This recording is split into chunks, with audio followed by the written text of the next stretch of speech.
Kid, I'm so happy you're here because I'm about to spring a surprise on Doug the Dinosaur. So, okay, check it out.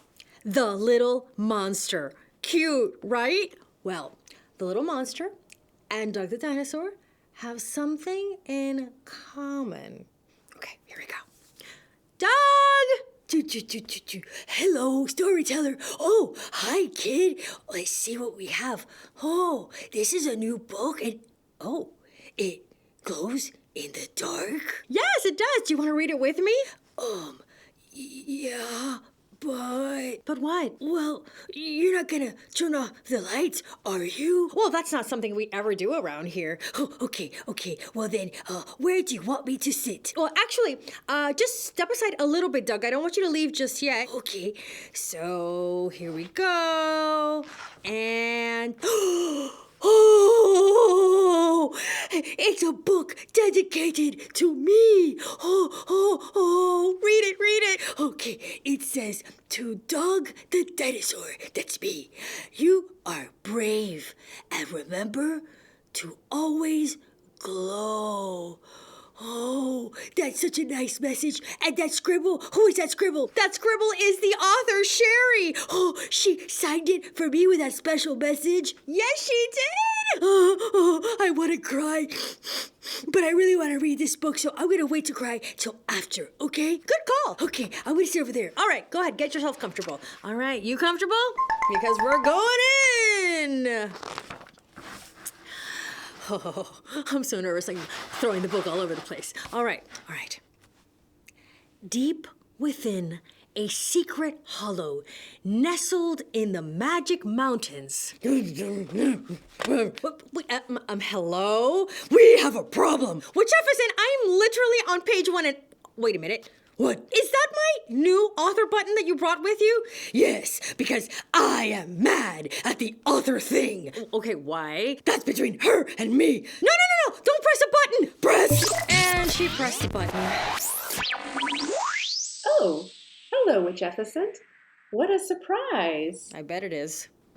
Wait, are you a human or are you a unicorn? Yes. Fine, you human corn thing. I demand to know why you did not dedicate a monster book to me. It should be me. I am the one who's scary around here. This is an outrage. I have been robbed. Wait a minute. Are you anti-witch? No, of course not.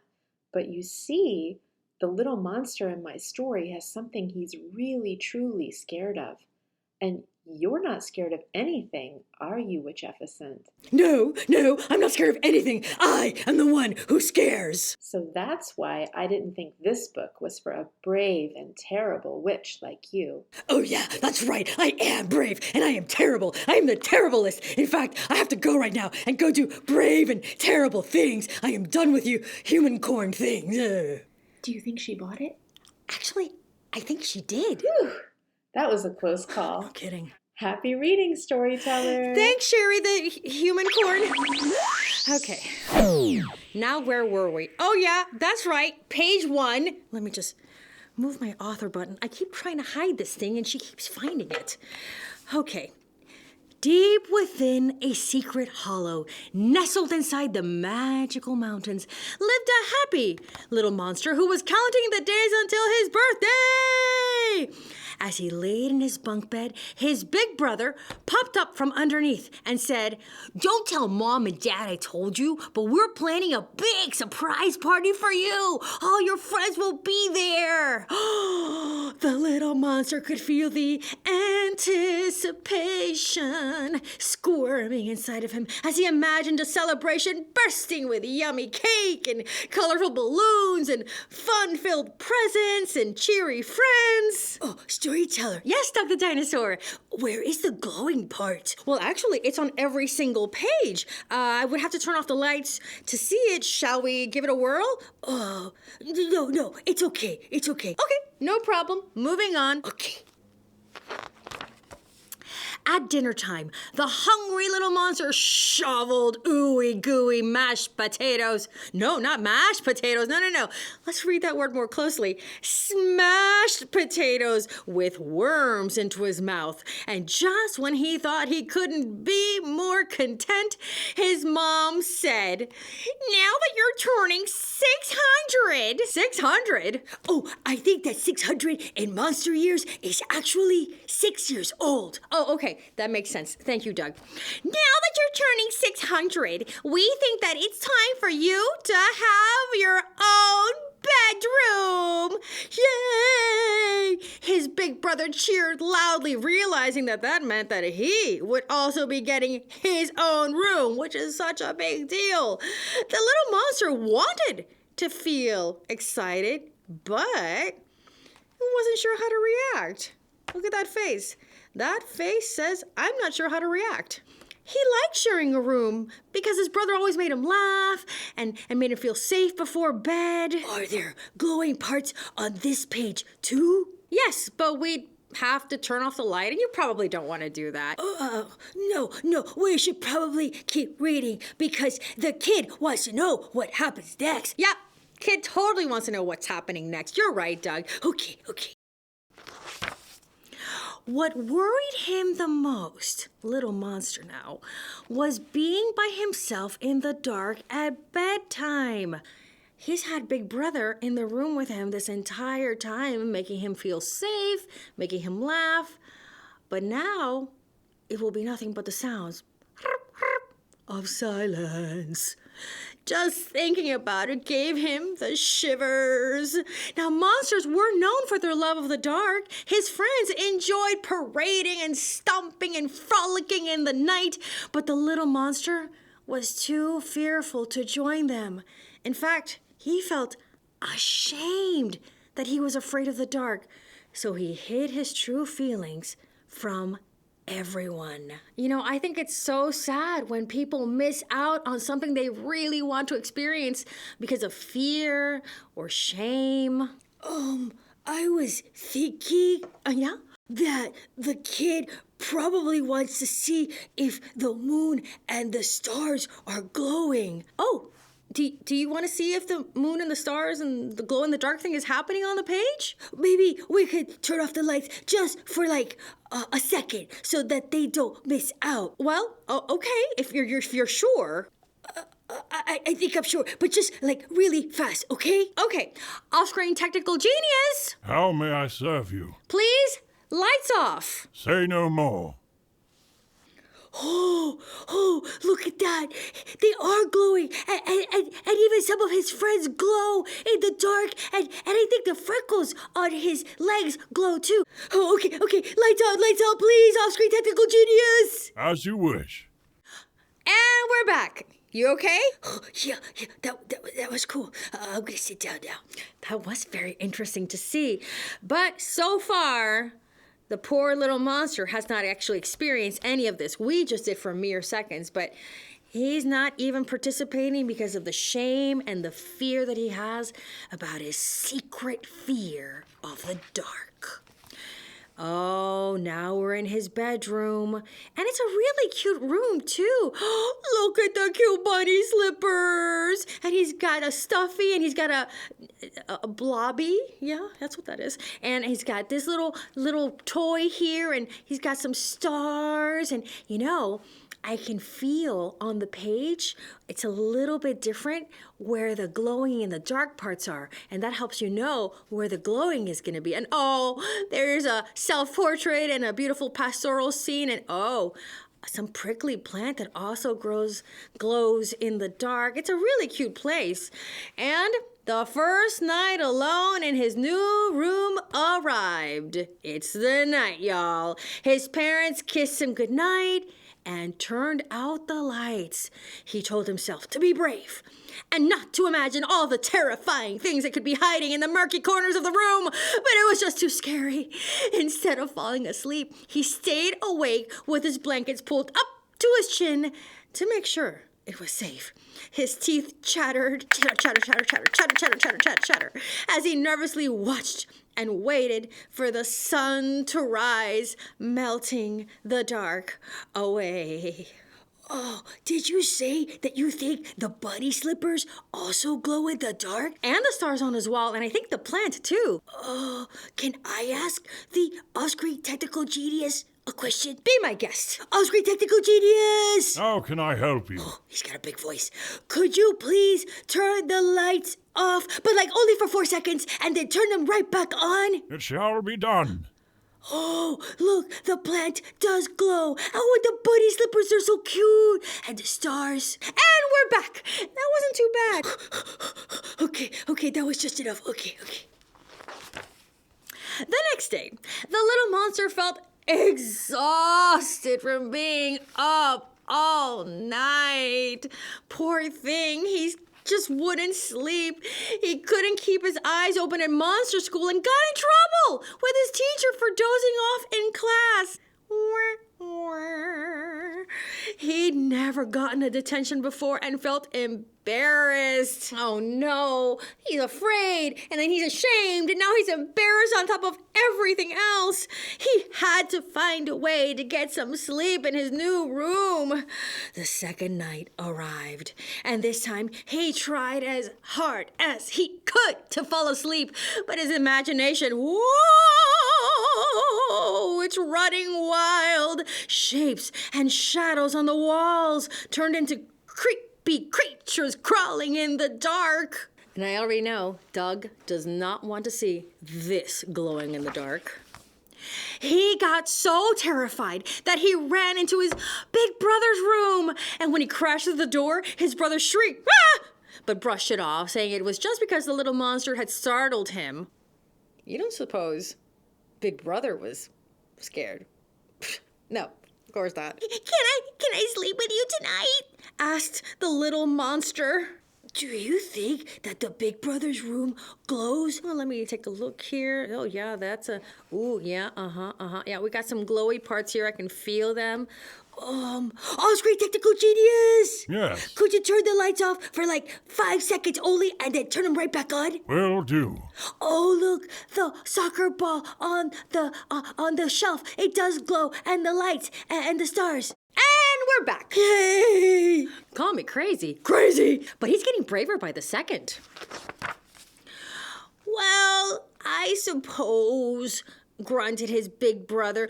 But you can only stay if you stay on the floor. There's not enough room in my bed for both of us.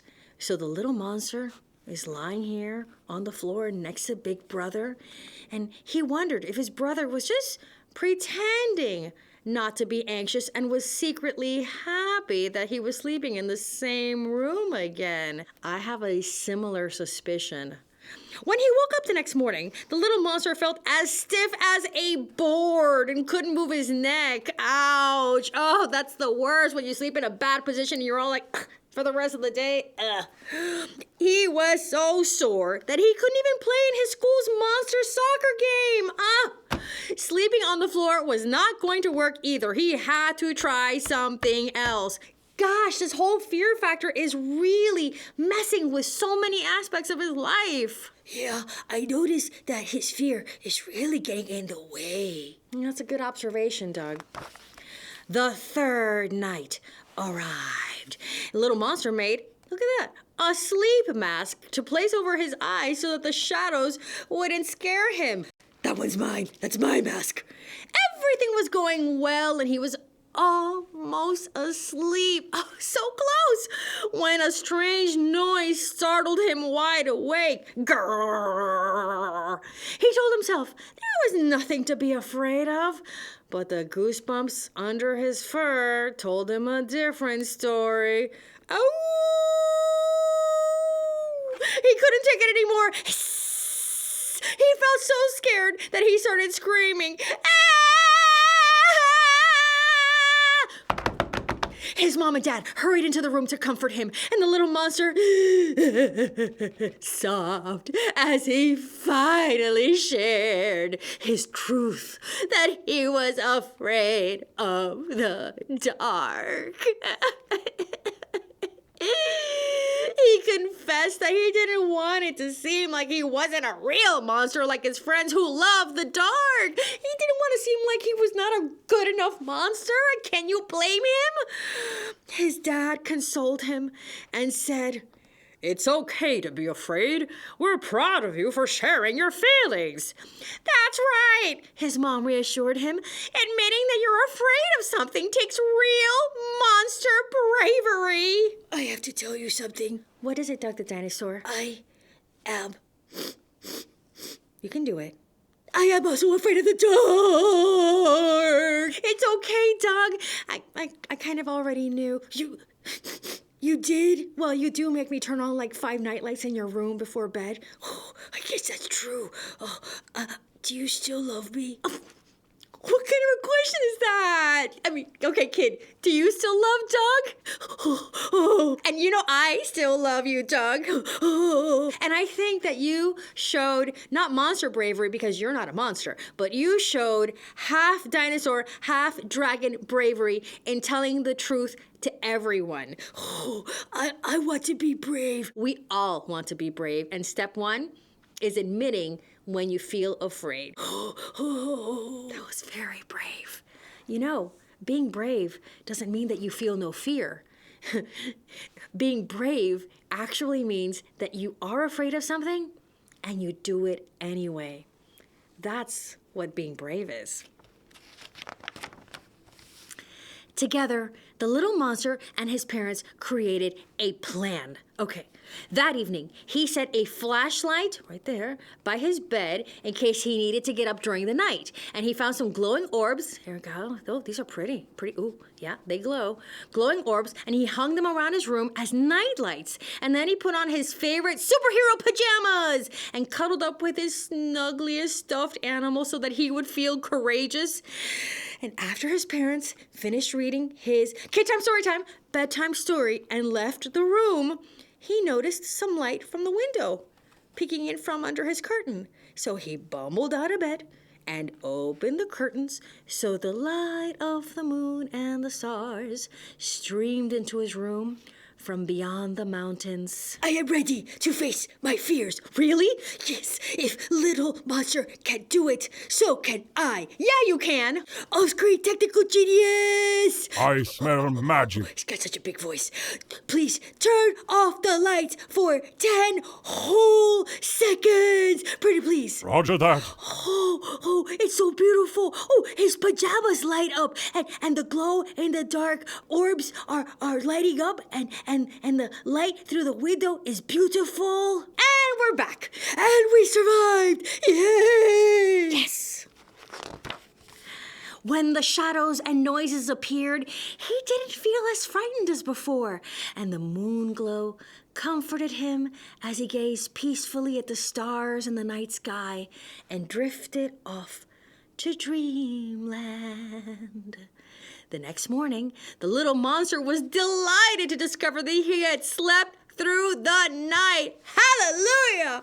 Without anything bad happening. He told his family that maybe the dark wasn't so bad after all.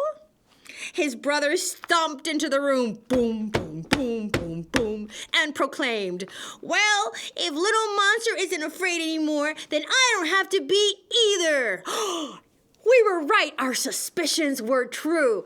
Big Brother was a little bit nervous about being alone, too, but who could blame him? They were used to always being together at night. Hearing that he had inspired his big brother to be brave made Little Monster feel proud.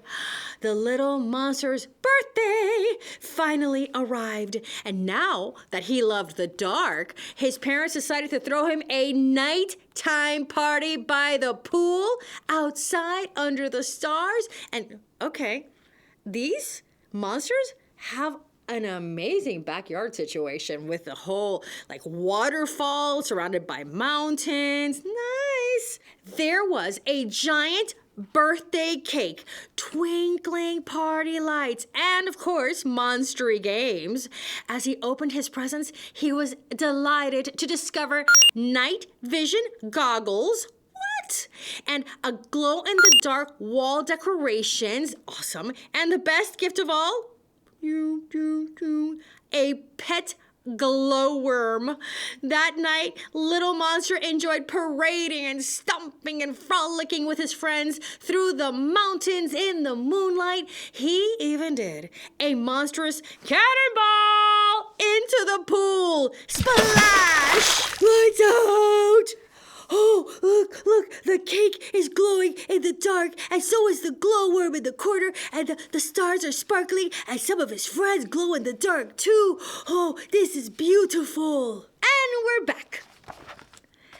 After the party, the Little Monster's friends helped him decorate his room with his birthday gifts. Oh, sleepover. When they finally turned the lights off, the room glowed with multicolored stars and planets, and his friends stayed for a sleepover and told funny stories to make each other laugh. His tummy filled with birthday cake, the Little Monster marveled at the light of the moon streaming through the window. He remembered that the dark seemed scary at first, and felt grateful to discover that nighttime can actually be fun and relaxing, especially when you can actually get a good night's sleep. Surrounded by his friends, tucked into the sleeping bags in his very own room, he snuggled with his pet glowworm and fell asleep as happy as any monster has ever been. One more time! Lights out! Oh, this is awesome! See, look at all the stuff on his walls glowing, and his friends glowing, and his glowworm glowing, and he had to turn off the lights and face his fears in order to enjoy all this beauty. Look at all he would have missed if he had been too afraid to try and look at the dark. And we're back. And I do believe that we have just experienced a fear breakthrough. Yay! And maybe next time, Doug, we can actually read this book in the dark with a flashlight so that we can turn it on and off to see all the cool lit up things. Baby steps, okay. Yeah, baby steps. But if you decide you want to try reading this book in the dark with a flashlight and then you turn it off and you see everything glowing, you can pick up a book in the link below at whimsicalworldbooks.com, and the human corn author will autograph it for you if you want. And because she loves KidTime StoryTimers, she will also throw in a few extra goodies. Like a bat? No. Spiders? No. More bats? Still no. Worms? No. Pneumonia? No. A box of fire? I don't know what you're talking about.